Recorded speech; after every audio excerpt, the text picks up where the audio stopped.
Hello everyone, इस lecture में हम स्टार्ट करेंगे क्लास 9th की केमिस्ट्री का एक नया चैप्टर द पीरियोडिक टेबल। तो पीरियोडिक टेबल में हम एलिमेंट्स के क्लासिफिकेशन के बारे में पढ़ेंगे कि हम कैसे डिफरेंट बेसिस पे एलिमेंट्स को क्लासिफाई करते हैं। लेकिन सबसे पहले हमारे दिमाग में क्वेश्चन यही आता है कि एलिमेंट्स को क्लासिफिकेशन की ज़रूरत क्या है, क्या ज़रूरत है एलिमेंट्स को क्लासीफाई करने की। तो पहला टॉपिक वही है आपके पास, need of classification of elements. तो जैसे कि आप जानते हैं कि अभी तक हम 100 से ज़्यादा एलिमेंट्स के बारे में जान चुके हैं। 100 से ज़्यादा एलिमेंट्स ऐसे हैं जो डिस्कवर हो चुके हैं, और अगर हम हर एलिमेंट की स्टडी करें वन बाय वन तो वो हमारे लिए बहुत डिफ़िकल्ट हो जाएगा, क्योंकि बहुत सारे एलिमेंट्स हैं और एक एक करके उनके बारे में जानना, एक एक करके उनकी स्टडी करना ये पॉसिबल नहीं हो पाएगा। तो उसके लिए हमने बेस्ट मेथड क्या अप्लाई किया कि जो एलिमेंट्स सेम प्रॉपर्टीज़ के हैं उनको एक ग्रुप में साथ रख लेते हैं। तो अगर हम सिमिलर प्रॉपर्टीज़ के एलिमेंट्स का एक ग्रुप बना देते हैं तो अब हमको उन एलिमेंट्स को अलग अलग करके स्टडी करने की ज़रूरत नहीं है। उन एलिमेंट्स की स्टडी एक साथ कर लेते हैं तो सारे एलिमेंट्स की स्टडी एक साथ हो जाएगी। लेकिन सबसे बड़ी प्रॉब्लम यह है कि हमको कैसे पता चलेगा कि कौन से एलिमेंट्स की प्रॉपर्टीज़ एक जैसी हैं और किस लॉ के बेसिस पे, कौन से रूल के बेसिस पे मैं उन एलिमेंट्स को क्लासीफाई करूँगा। तो यही हम पढ़ेंगे कि कैसे डिफरेंट लोगों ने डिफरेंट तरीके से एलिमेंट्स को क्लासीफाई किया। तो सबसे पहले एलिमेंट्स को क्लासीफाई किया डोबर्नियर ने, और डोबर्नियर के क्लासिफिकेशन को कहा जाता है डोबर्नियर्स ट्रायड्स। अब ये ट्रायड्स का मतलब क्या होता है? ट्रायड्स मतलब होता है ग्रुप ऑफ 3, 3 का ग्रुप होता है, उसको कहते हैं ट्रायड्स। तो डोबर्नियर ने यही किया था, डोबर्नियर ने एलिमेंट्स को 3 एलिमेंट्स के ग्रुप में क्लासीफाई कर दिया और कहा कि ये 3 एलिमेंट्स जो हैं उनकी प्रॉपर्टीज़ एक जैसी हैं, और उनको क्लासीफाई किस बेसिस पे किया। तो डोबर्नियर का कहना था कि अगर मैं उन 3 एलिमेंट्स को इंक्रीजिंग ऑर्डर ऑफ एटॉमिक मास के बेसिस पे रखूं, जैसे लिथियम है, सोडियम है, पोटेशियम है, तो लिथियम का एटॉमिक मास होता है 7, सोडियम का होता है 23, पोटेशियम का होता है 39। तो अगर इन एलिमेंट्स को रखा जाए in increasing order of atomic mass, तो जो फर्स्ट और लास्ट एलिमेंट होता है, फर्स्ट और थर्ड एलिमेंट का एटॉमिक मास का जो एवरेज होता है दैट इज 7 + 39/2, वो होता है सेकंड एलिमेंट के एटॉमिक मास के बराबर। तो आप देख सकते हो 46/2 दैट इज 23। तो ये जो फर्स्ट और लास्ट एलिमेंट का एटॉमिक मास होता है उनका एवरेज सेकंड एलिमेंट के एटॉमिक मास के या तो एग्जैक्टली इक्वल होगा या फिर अप्रॉक्सीमेटली इक्वल होगा। तो इस बेसिस पे क्लासीफाई किया गया। एक और डोबर्नियर ट्रायड के बारे में आपको बता देता हूँ, जैसे क्लोरीन, ब्रोमीन एंड आयोडीन। तो क्लोरीन का मास होता है 35.5, ब्रोमीन का होता है 80 और आयोडीन का होता है 127। तो अगर मैं क्लोरीन और आयोडीन का एवरेज निकालूं दैट इज 35.5 + 127/2, तो ये होता है 162.5 divided by 2 that is equal to 81.5। तो 81.5 इज नियरली इक्वल टू 80, 80 के काफ़ी क्लोज है। तो इस तरीके से एलिमेंट्स को क्लासीफाई किया गया। तो अब क्वेश्चन ये आता है कि क्या हम डोबर्नियर्स ट्रायड्स को यूज़ करते हैं? द आंसर इज़ नो, हम डोबर्नियर्स ट्रायड्स को यूज़ नहीं करते हैं। क्यों नहीं करते हैं? क्योंकि डोबर्नियर्स ट्रायड्स में कुछ लिमिटेशंस थी, और वो लिमिटेशंस बहुत बड़ी थी। जैसे कि डोबर्नियर्स ट्रायड्स में बहुत कम एलिमेंट्स आते हैं, बहुत ही कम एलिमेंट्स को डोबर्नियर ने क्लासीफाई किया था ट्रायड्स में। तो उसने कुछ 3 या 4 ट्रायड्स बनाई और उसके बाद बाकी के जितने भी एलिमेंट्स थे वो क्लासीफाई हो ही नहीं पाए। तो जब आधे से ज़्यादा एलिमेंट्स क्लासीफाई नहीं हो रखे हैं, उनका क्लासिफिकेशन हुआ ही नहीं है, तो इस क्लासिफिकेशन का तो कोई मतलब ही नहीं रह जाता है। तो फिर इसके बाद हम नेक्स्ट क्लासिफिकेशन पे चलते हैं, that is Newlands law of octaves. अब ये न्यूलैंड्स लॉ ऑफ ऑक्टेव क्या कहता है, इसका रूल क्या है? तो जैसे कि आपको दिया गया है लॉ ऑफ ऑक्टेव्स, तो लॉ ऑफ ऑक्टेव्स क्यों बोलते हैं वो उसके डेफिनेशन में ही है। तो न्यूलैंड ने कहा था कि अगर हम एलिमेंट्स को अरेंज करें इंक्रीजिंग ऑर्डर ऑफ एटॉमिक मास के बेसिस पे, तो हर 8वें एलिमेंट की जो प्रॉपर्टी होगी वो फर्स्ट एलिमेंट की प्रॉपर्टी से मैच करेगी या फर्स्ट एलिमेंट की प्रॉपर्टी जैसी होगी।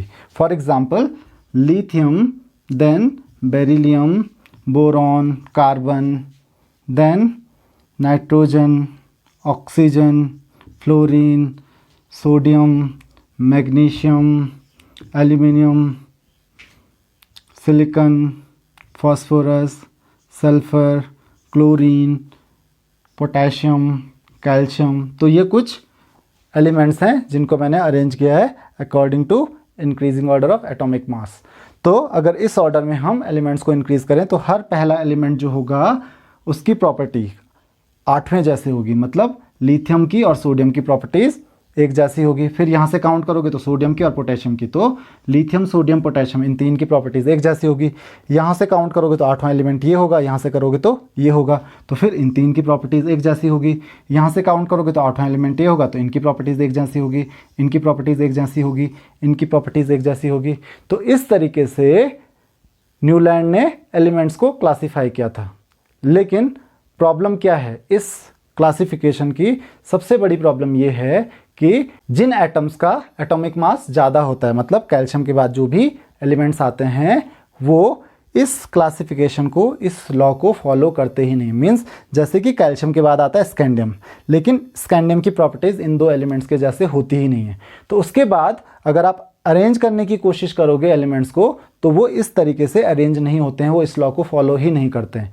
तो अगेन आधे से ज़्यादा एलिमेंट्स हमारे पास अभी भी क्लासीफाई हुए बिना ही रह गए। तो इसीलिए न्यूलैंड्स लॉ ऑफ ऑक्टेव भी हमारे काम का नहीं है। तो अब आता है हमारे पास थर्ड क्लासिफिकेशन और वो है Mendeleev's periodic table. Mendeleev's periodic table based है मेंडलीव्स पीरियोडिक लॉ के। तो मेंडलीव्स पीरियोडिक लॉ पहले हमको समझना बहुत ज़्यादा ज़रूरी है।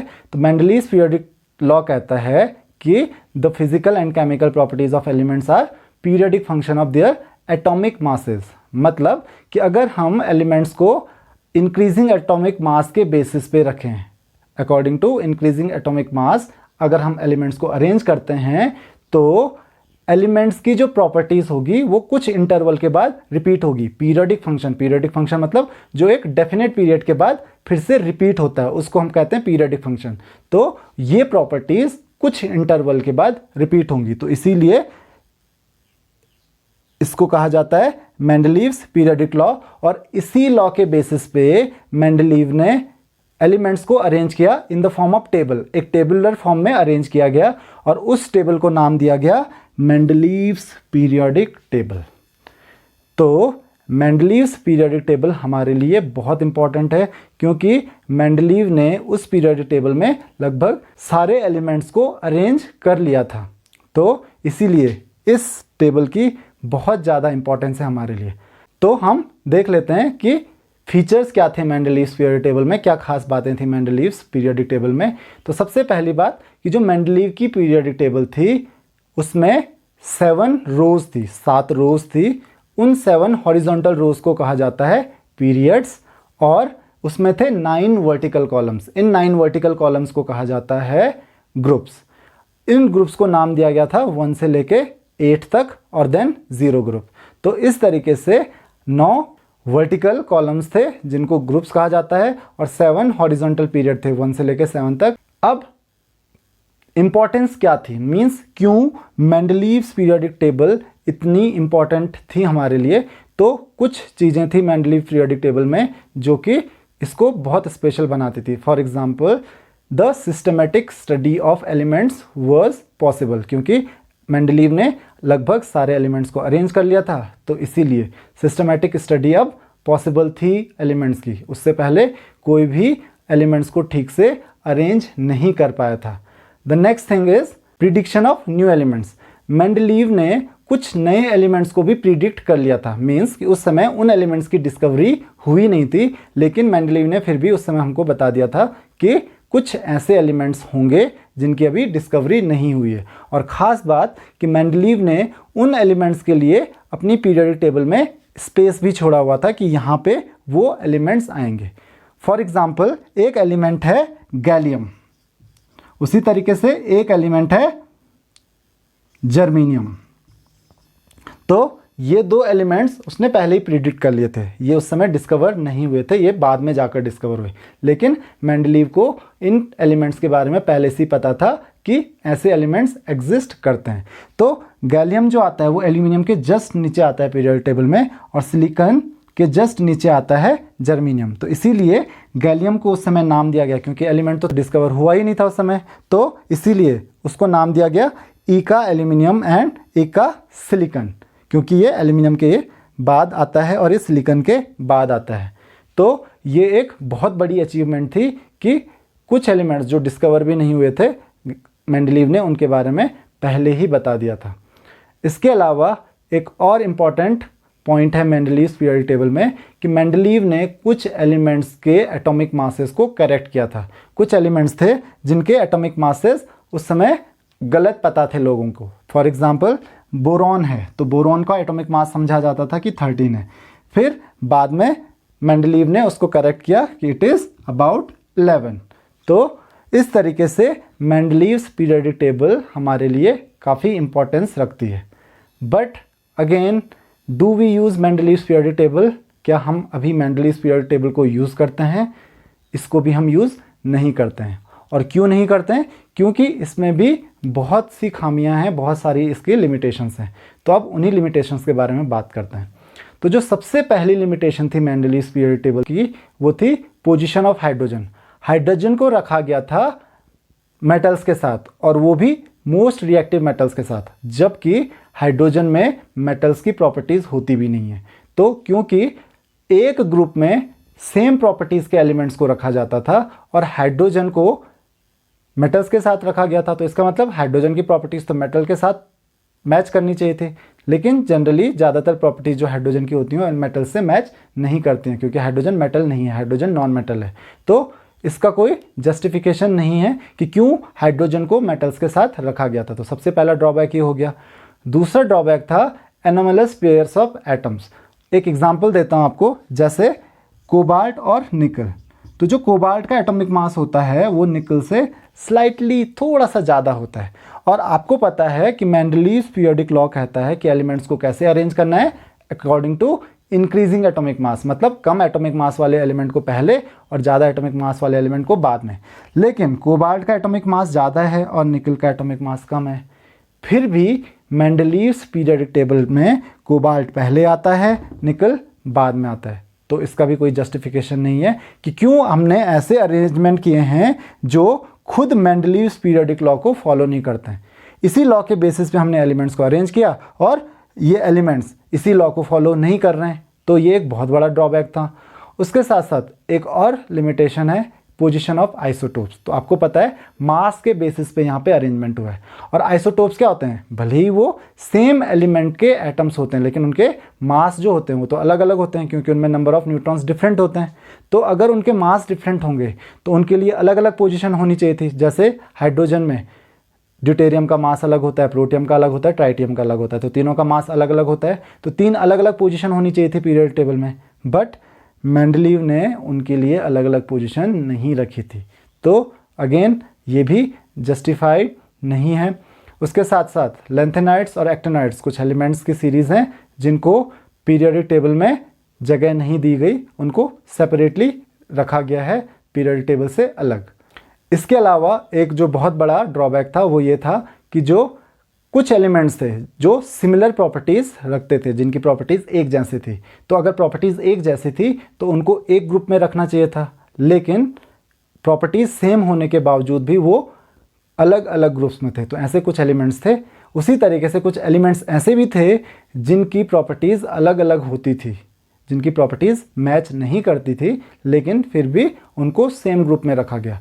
तो इतने सारे ड्रॉबैक्स की वजह से हम मेंडलीव्स पीरियोडिक टेबल को भी यूज़ नहीं करते हैं। तो हम किस पीरियोडिक टेबल को यूज़ करते हैं वो हम देखेंगे नेक्स्ट लेक्चर में।